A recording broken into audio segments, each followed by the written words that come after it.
Bahwa problemnya ada di desa yang bagaimana kemudian mengakibatkan laju urbanisasi yang begitu masif ke kota. Yang kemudian ketika mereka ke Jakarta, mereka justru menempati wilayah-wilayah yang ilegal. Mereka menempati wilayah-wilayah ilegal, datang, bangun bedeng-bedeng, membangun rumah-rumah semi permanen, dan akhirnya dianggap sama pemerintah ini sebagai wilayah yang kumuh. Nah, wilayah yang kumuh dianggap oleh pemerintah ini harus ditata, harus disterilkan dan harus dibersihkan.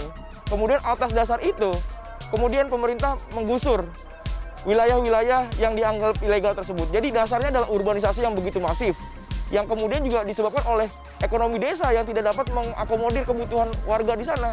Sehingga mereka mencari penghidupan di kota. Mereka udah di desa nggak punya kehidupan, mereka bergantung ke ibu kota. Di ibu kota digusur juga. Kalau kami sejauh ini di Pancoran memang lebih banyak melakukan pelayanan. Dalam arti kita melakukan advokasi. Karena tadi juga ada problem mengenai kesehatan, problem mengenai pendidikan, problem mengenai kependudukan, sehingga hal-hal itu yang perlu kita respon dengan segera. Kawan-kawan berjibaku setiap hari, bangun pagi, tanpa mempedulikan sudah makan atau belum. Kita bersama-sama warga, mendorong warga menyelesaikan persoalan mereka sendiri. Bahwa tujuan kami di sini adalah untuk memajukan kesadaran mereka, untuk memandirikan mereka, dan kemudian bahwa hari ini warga sedang mengalami ancaman penggusuran, itu juga kita pikirkan. Jadi kan ada kawan-kawan nih kayak Ahmad kan kebutuhannya membaca, Adin kebutuhannya menulis, Menye kebutuhannya menghitung, Brother ini menggambar.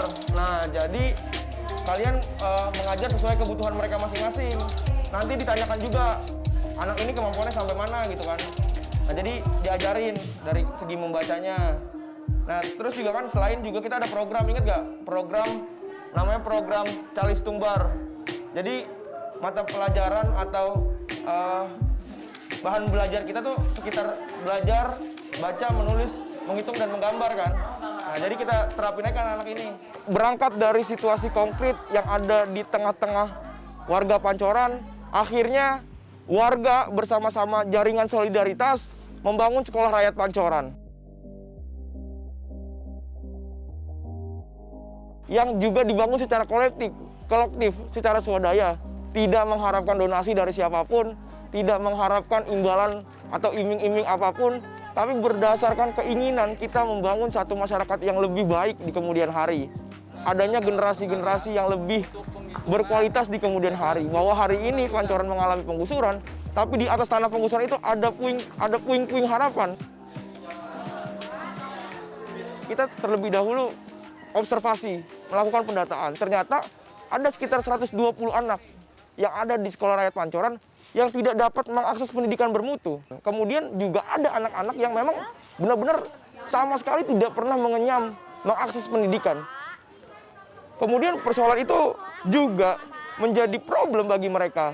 Karena pendidikan itu merupakan dasar, merupakan awal bagi seseorang untuk dapat memperbaiki hidupnya. Jadi badan hukumnya atas nama yayasan. Nah, terus kita menginduk ke yayasan tersebut. Nah, sekolah rakyat Pancoran bisa menjadi sekolah non formal. Harapannya dari adanya kelompok solidaritas ini yang memiliki memiliki sedikit lah pengetahuan lebih misalnya dari warga. Nah, itu bisa melatih warga untuk bagaimana mereka terbiasa untuk mengadvokasi dirinya sendiri ketika mereka menghadapi persoalan kesehatan, menghadapi soalan pendudukan. Karena selama ini bayangkan, ada warga yang tidak memiliki kartu keluarga, tidak memiliki data kependudukan selama berpuluh-puluh tahun. Karena penggusuran ini tidak memiliki solusi yang cukup baik yang dapat mengakomodir kebutuhan dan kehidupan dari masyarakat yang tergusur.